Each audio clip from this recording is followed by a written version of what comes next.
நாடு முழுக்க நடக்கக்கூடிய ஒரே எக்ஸாம். 23 லட்சத்துக்கும் மேற்பட்ட மாணவர்கள் எழுதுறாங்க. 37 நாள். இதுல மொத்தம் 13 உயிர்கள் பலியாயிருக்கு. ஒரே ஒரு நீட் எக்ஸாம் எப்படி வருஷா வருஷம் லட்சக்கணக்கான மாணவர்களோட கனவுல மண்ணள்ளி போட்டு, அவங்க எதிர்காலத்த சூன்யமாக்குது அப்படிங்கிறதுக்கு, ஜூன் 21ஆம் தேதி நடந்த நீட் எக்ஸாம் மேலும் ஒரு சான்றிதழ். முதல்ல மே 3ஆம் தேதி நடந்த எக்ஸாம்லயே ஏகப்பட்ட குளறுபடிகள். சரி இதெல்லாம் சரி செஞ்சு நாங்க மறுபடியும் எக்ஸாம் வைக்கிறோம்னு ஜூன் 21ஆம் தேதி எக்ஸாம் நடத்தியிருக்கு ஒன்றிய பாஜக அரசு.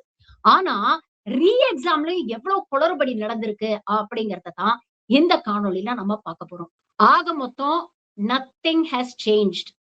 சிஸ்டம்ல இருக்கக்கூடிய அந்த செல்லரிச்சு போன கரப்ஷன் அப்படியே தான் இருந்திருக்கு. என்ன வேற விதத்துல இது வெளிப்பட்டிருக்கு அப்படிங்கிறது தான் நமக்கு தெரியக்கூடிய உண்மை. ஃபர்ஸ்ட் ஆரம்பத்துல என்ன நடந்தது அப்படிங்கறத பாருங்க. மே 3ஆம் தேதி கிட்டத்தட்ட 23 லட்சம் மாணவர்கள் நீட் எக்ஸாம இந்த வருஷம் எழுதினாங்க.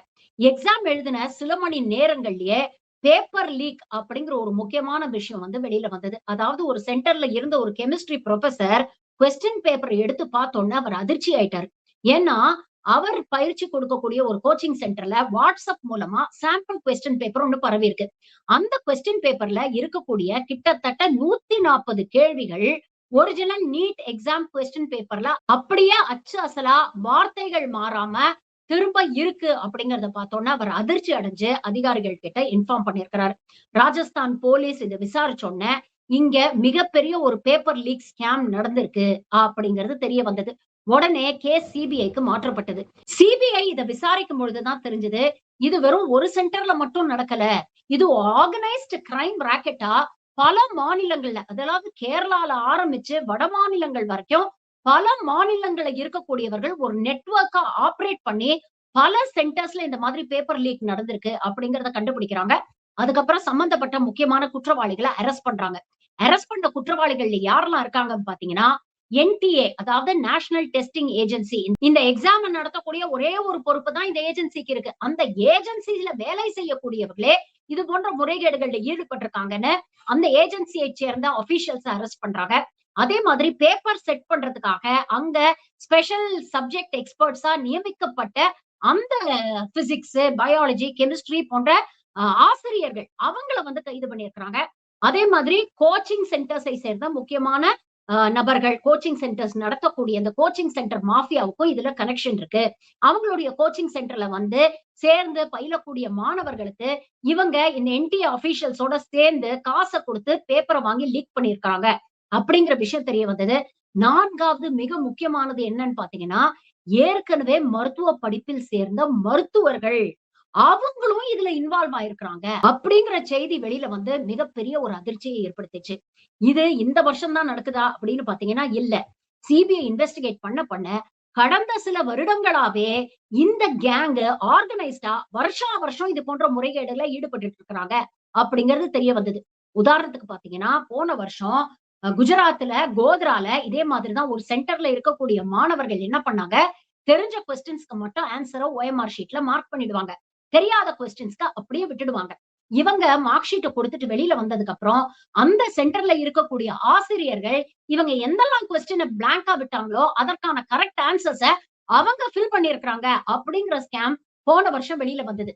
இந்த மாதிரி தொடர்ந்து வருஷா வருஷம் இவ்வளவு பெரிய முறைகேடுல இவங்க ஈடுபட்டு இருக்கிறாங்க அப்படிங்கிற விஷயம் வெளியில வந்ததுக்கு அப்புறம் தான் வேற வழியே இல்லாம என்டிஏ மே 12ஆம் தேதி மே 3ஆம் தேதி நடந்த எக்ஸாம நாங்க கேன்சல் பண்றோம் அப்படின்னு அறிவிச்சாங்க. கேன்சல் பண்ணது மட்டும் இல்லாம ஜூன் 21ஆம் தேதி மீண்டும் எக்ஸாம் நடக்கும் அப்படின்னு சொன்னாங்க. ரொம்ப பெருந்தன்மையா என்டிஏ என்ன சொன்னாங்க, நீங்க புதுசா வந்து ரெஜிஸ்ட்ரேஷன் எல்லாம் பண்ணணும்னு இல்ல, புதுசா அப்ளிகேஷன் ஃபார்ம் ஃபில் பண்ணி அப்ளிகேஷன் ஃபார்ம் காஸ்ட் எல்லாம் நீங்க கொடுக்கணும், எக்ஸாம் ஃபீஸ் எல்லாம் நீங்க கொடுக்கணும்னு இல்ல. ஆனா மீண்டும் ஒரு முறை நீங்க எக்ஸாம் எழுதணும், உங்களுக்கு 37 நாள் டைம் இருக்கு, ப்ரிப்பேர் பண்ணுங்க அப்படின்னு சொன்னாங்க. மாணவர்களுடைய மனநிலையை யோசிச்சு பாருங்களேன். ஏழை எளிய நடுத்தர குடும்பத்தில இருந்து வரக்கூடிய மாணவர்கள் லட்சமா கோச்சிங் சென்டர்ஸ்க்கு செலவழிச்சு, கோச்சிங் சென்டர்ஸ் வீட்ல இருந்து வேற எங்கேயோ தூரத்துல இருக்கும், ஹாஸ்டல் அப்படின்னு தங்கி அதுக்கு வேற காசு பணம் செலவழிச்சு எவ்வளவு பிசிக்கல் ஸ்ட்ரெஸ், எவ்வளவு மென்டல் ஸ்ட்ரெஸ், இது எல்லாத்தையும் ஏத்துக்கிட்டு மே 3ஆம் தேதி எக்ஸாம் எழுதி முடிச்சு அப்பாடா ஏதோ ஒரு வழியா நாம நல்லபடியா இந்த எக்ஸாம் எழுதியிருக்கோம் அப்படின்னு நினைச்சு நிம்மதி பெருமூச்சு விடுறதுக்குள்ள இவ்வளவு பெரிய ஒரு முறைகேடு நடந்திருக்குன்னு தெரிஞ்சு என்டிஏ எக்ஸாம கேன்சல் பண்ணி ரீ எக்ஸாம் வைக்கிறாங்க அப்படின்னா, நாம இவ்வளவு வருஷம் உழைச்ச உழைப்பெல்லாம் அப்படியே மண்ணோட மண்ணா போயிடுச்சே அப்படிங்கிற டிஜெக்ஷன்ல கிட்டத்தட்ட 13 மாணவர்கள் இந்த 37 நாட்கள்ல 13 மாணவர்கள் தற்கொலை பண்ணியிருக்கிறாங்க. எல்லாருக்கும் 17ல இருந்து 23 வயசுக்குள்ள. எல்லாருமே கஷ்டப்பட்டு இந்த எக்ஸாமுக்காக வருஷக்கணக்குல ரிப்பீட்டர்ஸ் தான் நெறைய. இதுதான் லாஸ்ட் ஆப்பர்ச்சுனிட்டி அப்படின்னு நினைச்சு நல்ல விதமா எக்ஸாம் எழுதியிருக்கோம்னு நினைச்சவங்களுக்கு மறுபடியும் நீங்க ஒரு வாட்டி எழுதணும்னு சொன்னோன்னே அந்த ஏமாற்றத்தை அந்த பிரஷர் அவங்களால தாங்க முடியல. எங்களை மன்னிச்சிருங்க, எங்களால இதுக்கு மேல முடியாது அப்படின்னு பெற்றோருக்கு ரொம்ப உருக்கமா லெட்டர் எழுதி வச்சுட்டு 13 மாணவர்கள் இந்த 37 நாட்கள்ல உயிரை மாச்சிட்டு இருக்கிறாங்க. ரீ எக்ஸாம் நடத்திடுவீங்க. ஆனா போன இந்த 13 உயிரை உங்களால திருப்பி கொண்டு வர முடியுமா? தங்களோட பிள்ளைகளை இழந்து தவிக்கக்கூடிய அந்த பெற்றோருக்கு உங்களால ஆறுதல் சொல்ல முடியுமா? அந்த பிள்ளைகள அவங்களுக்கு நீங்க திருப்பி குடுக்க முடியுமா? ஆனா இதெல்லாம் பத்தி இந்த ஒன்றிய அரசாங்கமோ, இல்ல என்டிஓ கவலையே படாது. அவங்கள பொறுத்தவரைக்கும், ஆமா தப்பு நடந்துருச்சு. வேற வழி இல்ல. போன வருஷம் மாதிரி இத ஏதாவது சால்ஜாப் சொல்லி ஊத்தி மூடி இதெல்லாம் செய்ய முடியாது. அப்ப இந்த வருஷம் ரீ எக்ஸாம் நடத்தி தான் ஆகணும். வேற வழி இல்லன்னோனே, பாருங்க நாங்க ரீ எக்ஸாம எவ்வளவு பெர்ஃபெக்ட்டா நடத்தி காட்டுறோம். அப்படின்ட்டு இவங்க என்ன தெரியுமா பண்ணாங்க? டெலிகிராம் மூலமா தானே பேப்பர் லீக் ஆச்சு. அதனால நாங்க ரீ எக்ஸாம் நடக்கிற வரைக்கும் டெலிகிராம் ஆப்பையே பேன் பண்ணிடுறோம் அப்படின்னு இறங்குனாங்க. உடனே டெலிகிராம் ஆப்போடைய ஓனர் கோர்ட் வரைக்கும் போனாரு. உங்களுக்கு எக்ஸாம ஒழுங்கா நடத்த துப்பில்ல. உங்களுடைய என்டிஏக்குள்ள இருக்கிற ஆளுங்களே இந்த மாதிரி முறைகேடுல ஈடுபட்டு இருக்காங்க. ஆனா கன்வீனியன்ட்டா பழிய தூக்கி டெலிகிராம் மேல போட்டு என்னுடைய செயலிய நீங்க பிளாக் பண்றீங்கன்னா, இதனால தினம் 15 கோடி பேர் வந்து அவங்க யூஸ் பண்றாங்க இந்த செயலிய. அப்ப அவங்களுக்கெல்லாம் நான் என்ன பதில் சொல்றது? இது நியாயமா அப்படின்னு கோர்ட்டுக்கு போனா, சுப்ரீம் கோர்ட்டும் வழக்கம் போல ஒன்றிய அரசுக்கு ஆதரவா, இல்ல இல்ல இந்த முறைகேடெல்லாம் நடக்கக்கூடாது மறுபடியும் ஒரு தடவ. இந்த எக்ஸாம் எந்த முறைகேடும் இல்லாம ரொம்ப பெர்ஃபெக்ட்டா நடக்கணும் அப்படிங்கிறதுக்காக டெலிகிராம் செயலிய பிளாக் பண்ணாங்க. அதே மாதிரி இந்த பேப்பர செட் பண்ணக்கூடிய இந்த நபர்கள் இருக்காங்கல்ல, அவங்களெல்லாம் கம்பல்சரி லாக்டவுன்ல அன்டிஸ்குளோஸ்ட் லொகேஷன்ஸ்ல போய் யார் கண்லயும் படாத அளவுக்கு அவங்கள வச்சு ரொம்ப சீக்ரெட்டிவா எக்ஸாம் பேப்பர்லாம் ரெடி பண்ணாங்க. அதே மாதிரி இந்த எக்ஸாம் பேப்பர்ஸ பிரைவேட் கான்ட்ராக்டர்ஸ் மூலமா, லாஜிஸ்டிக்ஸ் மூலமா எல்லா சென்டர்ஸ்க்கும் அனுப்பாம, நேரடியாக இந்தியன் ஏர் ஃபோர்ஸ வச்சு இந்த எக்ஸாம் கொஸ்டின் பேப்பர்ஸ் எல்லா சென்டருக்கும் டிஸ்ட்ரிபியூட் செய்யப்பட்டது. இவ்வளவு பிரிகாஷன்ஸை எடுத்து இந்த ஒன்றிய அரசு ஜூன் 21ஆம் தேதி கிட்டத்தட்ட 5440 சென்டர்ல 1.38 லட்சம் கேமராக்கள், 95,000 சிசிடிவி கன்சோல்ஸ வச்சு நாங்க அப்படியே எந்த முறைகேடும் நடக்காம மானிட்டர் பண்றோம் அப்படிங்கிற லட்சணத்துல மீண்டும் இந்த எக்ஸாம நடத்துனாங்க. ஆனா எக்ஸாம் நடந்து முடிஞ்ச சில மணி நேரங்கள்லயே ஒன்றிய அரசுக்கும் என்டிஏ மூஞ்சிலையும் கரிய பூசுற மாதிரி இன்னொரு ஹைடெக் ஸ்கேம் வெளியில வந்தது. அதாவது பீகார்ல இருக்கக்கூடிய லக்கி சராய் அப்படிங்கிற ஒரே ஒரு சென்டர்ல பாத்தீங்கன்னா கிட்டத்தட்ட 30 பேரை அரெஸ்ட் பண்றாங்க. இவங்கள வந்து சால்வர் கேங் நெட்வொர்க் அப்படின்னு சொல்றாங்க. அதாவது என்ன பண்ணிருக்காங்க, பேப்பரை இந்த வாட்டி லீக் பண்ண முடியாது. அப்போ புதுவிதமாக இதுல எப்படி ஃப்ராட் பண்றது அப்படின்னு நினைச்சு ஒரு நூதன ஹைடெக் மோசடியில இந்த கேங் இறங்கியிருக்கு. இந்த கேங்ல யாரெல்லாம் கைது பண்ணியிருக்கிறாங்க அப்படின்னு பாத்தீங்கன்னா, கிட்டத்தட்ட 9 டாக்டர்ஸ். இவங்கள வந்து சால்வர்ஸ், ப்ராக்ஸிஸ் அப்படின்னு சொல்றாங்க. எதுக்கு சொல்றாங்க அப்படிங்கிறத நான் பின்னால சொல்றேன். அதே மாதிரி இந்த பயோமெட்ரிக் வெரிஃபிகேஷன் கம்பெனி இருக்கு இல்லையா? அதாவது எக்ஸாம் சென்டர்ஸ்க்கு மாணவர்கள் வந்தோனே பயோமெட்ரிக் வெரிஃபிகேஷன் பண்ணுவாங்க. அவங்க கைரேகைய பார்ப்பாங்க. அவங்க போட்டோ ஐடி எல்லாத்தையும் பயோமெட்ரிக்கா வெரிஃபிகேஷன் பண்ணிட்டு தான் எக்ஸாம் ஹால்குள்ளேயே என்டர் பண்ண விடுவாங்க. அந்த பயோமெட்ரிக் வெரிஃபிகேஷன் கம்பெனியை சேர்ந்த ஊழியர்கள் 14 பேரை இந்த ஒரு சென்டர்ல அரெஸ்ட் பண்ணியிருக்கிறாங்க. அது மட்டும் இல்ல அந்த சென்டர்ல வேலை செய்யக்கூடிய என்டிஏ ஆபிஷியல்ஸ், இன்விஜிலேட்டர்ஸ் அப்படின்னு ஒரு சில பேரை அரெஸ்ட் பண்ணியிருக்கிறாங்க. ஹைடெக் நூதன மோசடி அப்படின்னு சொன்னேன் இல்லையா? இவங்க எப்படி இத பண்ணியிருக்கிறாங்க அப்படின்னு பாத்தீங்கன்னா, பயோமெட்ரிக் வெரிஃபிகேஷன் சிஸ்டத்தையே ஹேக் பண்ணி இவங்க ஒரு பெரிய மோசடியே பண்ணியிருக்கிறாங்க. அதாவது இந்த டாக்டர்ஸ் எல்லாருமே எம்பிபிஎஸ் ஆல்ரெடி பெரிய பெரிய மருத்துவக் கல்லூரிகள படிக்கக்கூடிய டாக்டர்ஸ். இவங்கள ப்ராக்ஸிஸா அதாவது நியாயமா எக்ஸாம் எழுத வேண்டிய கேண்டிடேட்டுக்கு பதிலா ப்ராக்ஸியா இவங்கள உள்ள அனுப்புறது. இத எப்படி பண்ணியிருக்கிறாங்கன்னா, பயோமெட்ரிக் வெரிஃபிகேஷன் கம்பெனில இருக்கக்கூடிய இந்த ஊழியர்கள கைக்குள்ள போட்டுக்கிட்டு, இந்த ப்ராக்ஸிஸ்க்கு இந்த ஊழியர்களுடைய யூனிஃபார்ம மாட்டி, அவங்க பயோமெட்ரிக் வெரிஃபிகேஷன் கம்பெனியை சேர்ந்தவர்கள் அப்படின்னு சொல்லி நூதனமா அவங்கள உள்ள கூட்டிட்டு போயிருக்கிறாங்க. இன்னொரு பக்கம் பயோமெட்ரிக் வெரிஃபிகேஷன் கம்பெனியுடைய இந்த அபிஷியல்ஸ வச்சு கேண்டிடேட்ஸ் உடைய பயோமெட்ரிக் வெரிஃபிகேஷனையே ஆல்டர் பண்ணியிருக்கிறாங்க.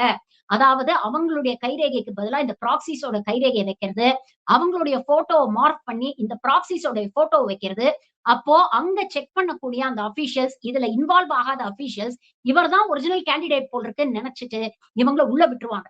இப்படி இவங்க போய் எக்ஸாம் எழுதிட்டு வர்றதுக்கு இவங்களுக்கு எவ்வளவு காசு தெரியுமா? ஒரு கேண்டிடேட் ப்ராக்ஸியா போய் ஒருத்தருக்கு எக்ஸாம் எழுதிட்டு வந்தா, அதற்கு 30ல இருந்து 40 லட்சம் வரைக்கும் இவங்க காசு வாங்கியிருக்கிறாங்க. இதுல இருக்கக்கூடிய உச்சபட்ச அவலம் என்ன தெரியுமா? இப்படிப்பட்ட ஹைடெக் ஸ்கேமுக்கு பின்னால இருக்கக்கூடிய மாஸ்டர் மைண்ட் யாருன்னு பாத்தீங்கன்னா, அர்பித் ராஜ் அப்படிங்கிற ஒரு எம்பிபிஎஸ் ஸ்டூடண்ட். இதுல இன்னும் கேவலம் என்னன்னா, இந்த அர்பித் ராஜ் ஏற்கனவே மே 3ஆம் தேதி நடந்த பேப்பர் லீக்லயே இன்வால்வ் ஆயி சிபிஐயால மறுபடியும் கொஸ்டின் பண்ணப்பட்டவர். ஏற்கனவே விசாரணை வளையத்துல இருக்கக்கூடிய இவர் தான் இந்த ஒட்டுமொத்த ஸ்கேமையும் மாஸ்டர் மைண்ட் பண்ணியிருக்கிறாரு. அப்போ அதே எக்ஸாம அதே நெட்வொர்க் ஒரு முறைக்கு 2 முறை மேனிபுலேட் பண்ணியிருக்காங்க அப்படின்னா, என்டிஏவும், போலீஸும், சிபிஐயும் எந்த லட்சணத்துல வேலை செய்யறாங்க அப்படிங்கறத கொஞ்சம் யோசிச்சு பாருங்க. இந்த அவலம் ஒரு பக்கம்னா, இந்த வாய்ப்பை பயன்படுத்தி இந்த ஃபேக் ஸ்கேமர்ஸ் இருப்பாங்கல்ல, அவங்கெல்லாம் வாட்ஸ்அப்ல பேப்பர் லீக் ஆயிடுச்சு மறுபடியும் அப்படின்னு ஃபேக் கொஸ்டின் பேப்பர்ஸ வித்து கிட்டத்தட்ட 12ல இருந்து 15 லட்சம் ரூபாய் ஒரு பேப்பருக்கு இவங்க சம்பாதிச்சிருக்காங்க. அது மட்டும் இல்ல, இதை விட உச்சபட்ச கேவலம் ஒண்ணு சொல்றேன். இந்த மே 3ஆம் தேதி நடந்த பேப்பர் லீக்ல முக்கியமான குற்றவாளி இருக்கிறார் இல்லையா? அவர் பேரு யஷ் யாதவ். அவர் மேல வழக்கு பதிவு செஞ்சு இப்ப அவர் திஹார் ஜெயில்ல இருக்கிறாரு. இவரும் ஒரு ஸ்டூடெண்ட் தான். ஆனா இந்த ஸ்டூடெண்ட்க்கு கோர்ட் மறுபடியும் ரீ எக்ஸாம் நடக்கும் பொழுது இந்த நீட் எக்ஸாம எழுதுறதுக்கு பர்மிஷன் கொடுத்திருக்காங்க. அதாவது ஜெயிலுக்குள்ளேயே அவளுக்கு புக்ஸ், ஸ்டடி மெட்டீரியல் இதெல்லாம் ப்ரொவைட் பண்ணி, பரவாயில்லப்பா நீ படிச்சு ரீ எக்ஸாம் எழுது அப்படின்னு ஜெயிலுக்குள்ள இருக்கக்கூடிய இதே எக்ஸாம்ல முறைகேடு பண்ண ஒரு அக்யூஸ்டுக்கு மீண்டும் எக்ஸாம் எழுத பர்மிஷன் கொடுத்திருக்காங்க. ஆனா பாவம் 70 கிலோமீட்டர் தள்ளி மழையில தட்டு தடுமாறி 2 நிமிஷம் 2 நிமிஷம் லேட்டா வந்த மத்திய பிரதேசை சேர்ந்த ஒரு மாணவிக்கு எக்ஸாம் எழுத நாங்க அலோவ் பண்ண மாட்டோம். நீங்க 2 நிமிஷம் லேட்டா வந்துட்டீங்கன்னு கேட்லயே நிக்க வச்சு திருப்ப அனுப்பியிருக்காங்க. அந்த வீடியோ தான் இன்னைக்கு சோசியல் மீடியால வைரல் ஆயிட்டு இருக்கு. அந்த மாணவியோட அந்த தந்தை அந்த கேட்ல தலைய அடிச்சுக்கிட்டு விழுந்து புரண்டு அழறாரு. அவரோட சேர்ந்து அந்த பொண்ணு அப்படியே கதறுது. 2 நிமிஷம் தானையா லேட்டா வந்துட்டோம். மத்திய பிரதேஷ்ல உள்ளூர்ல இருக்கக்கூடிய ஏதோ ஒரு கிராமத்துல இருந்து வரும். 70 கிலோமீட்டர் டிராவல் பண்ணி வரோம். நடுவுல பயங்கர மழை. பைக்கோட டயர் பஞ்சர் ஆயிடுச்சு. நாங்க என்ன பண்ண முடியும்? அப்படியும் கஷ்டப்பட்டு வந்திருக்கோம். 2 நிமிஷம் தானையா? என் பொண்ணோட எதிர்காலமே போயிரும்யா. 2 வருஷமா அவ வந்து இந்த எக்ஸாம்க்காக படிக்கிறா. அவள எக்ஸாம் எழுத விடுங்கய்யா அப்படின்னு கேட்டதுக்கு, எக்ஸாம் எழுத விட முடியாது அப்படின்னு சொல்லி மறுத்து அந்த பொண்ண திருப்பி அனுப்பியிருக்கிறாங்க. அந்த பெற்றோரோட மனநிலை, அந்த குழந்தையோட மனநிலை எப்படி இருக்கும்னு யோசிச்சு பாருங்க. இது ஒரு மாநிலத்துல மட்டும் தான் நடந்திருக்குன்னா இல்ல. கேரளா, தெலுங்கானா, கர்நாடகான்னு பல்வேறு மாநிலங்கள்ல 20, 30 செகண்ட் லேட்டா வந்த மாணவர்களை எல்லாம் உள்ள அனுப்ப மாட்டோம் அப்படின்னு சொல்லி வெளியில நிப்பாட்டி இருக்கிறாங்க. எவ்வளவு வேடிக்கையா இருக்கு பாருங்களேன். இந்த எக்ஸாம்ல முறைகேடு செஞ்ச ஒரு அக்யூஸ்ட் திஹார் ஜெயில்ல உட்கார்ந்துகிட்டு அவன் எக்ஸாம் எழுதுறான். ஆனா கஷ்டப்பட்டு நேர்மையா, நாணயமா இந்த எக்ஸாம்க்காக உழைச்சு படிச்ச மாணவர்கள் ஒரு 20, 30 செகண்ட் லேட்டா வந்தாங்க அப்படிங்கிறதுக்காக அவங்களை எக்ஸாம் எழுத அலோவ் பண்ண மாட்டேங்கிறது இந்த சிஸ்டம் அப்படின்னா, எவ்வளவு செல்லரிச்சு போயிருக்கிற ஒரு சிஸ்டம்ல நம்ம இருக்கோம் அப்படிங்கிறத கொஞ்சம் யோசிச்சு பாருங்க. இது மட்டும் இல்ல, எத்தனையோ மாணவர்கள் பாவம் கூகுள் மேப் தப்பா சென்டரை காமிச்சிடுச்சுன்ட்டு ஒரு மாணவர் அழறாரு. 5 நிமிஷம் தாங்க லேட்டா வந்தேன். தயவு செஞ்சு என்ன உள்ள அனுப்புங்க. இப்படிப்பட்ட அவலங்கள் பல்வேறு மாநிலங்கள்ல அரங்கேறி இருக்கு. இதற்கு இடையில ஒரு சில நல்ல விஷயமும் நடந்திருக்கு. கேரளால ஒரு மாணவி மேண்டேட்டரியா கொண்டு வர வேண்டிய அந்த பாஸ்போர்ட் சைஸ் போட்டோகிராஃப கொண்டு வரல. உடனே அங்க இருந்த காவல்துறை அதிகாரிகள் சண்டே அதுவுமா எந்த போட்டோ லேபும், எந்த டிஜிட்டல் ஸ்டுடியோவும் திறந்திருக்காது. பக்கத்துல இருக்கக்கூடிய டிஜிட்டல் ஸ்டுடியோ ஓனர போன் பண்ணி அவர அவசர அவசரமா வர சொல்லி இந்த மாணவியுடைய போட்டோ பிரிண்ட்ட போட்டு கொண்டு போய் குடுத்து உள்ள அனுப்பியிருக்காங்க எக்ஸாம் எழுதுறதுக்கு. அதே மாதிரி சென்டர் மாறி போன பல மாணவர்கள போலீசார் அவங்க வண்டியிலேயே உட்கார வச்சு கரெக்டான சென்டருக்கு நேரத்தோட கொண்டு போய் சேர்த்து அவங்க எக்ஸாம் எழுதுறதுக்கு உதவி பண்ணியிருக்காங்க. இப்படிப்பட்ட நல்ல விஷயங்கள் நடக்கும் பொழுதும் பல எக்ஸாம் சென்டர்ஸ்ல கால்ல விழாத குறையா பாக்குறதுக்கு சங்கடமா இருக்குங்க. பெத்த குழந்தை ஒரு எக்ஸாம் எழுதணும் அப்படிங்கிறதுக்காக கண்டவன் கால்ல விழ வேண்டிய ஒரு அவலமான நிலைமைக்கு பெற்றோரை கொண்டு வந்துட்டாங்க. கால்ல விழுறாங்க போலீஸ் ஆபீசர், கால்ல விழுறாங்க. சார் தயவு செஞ்சு உள்ள அனுப்புங்க சார். 20 செகண்ட் தானே லேட்டா வந்துட்டோம். இந்த அவலத்துல எங்க போய் சொல்றது? இதை விட கேவலம் ஒரு சென்டர்ல ஹிஜாப் போட்டு வந்த மாணவிச ஹிஜாப கழட்டினாதான் உள்ள போக முடியும்னு சொல்லியிருக்காங்க. இன்னொரு சென்டர்ல சொல்றதுக்கே வாய் கூசுதுங்க.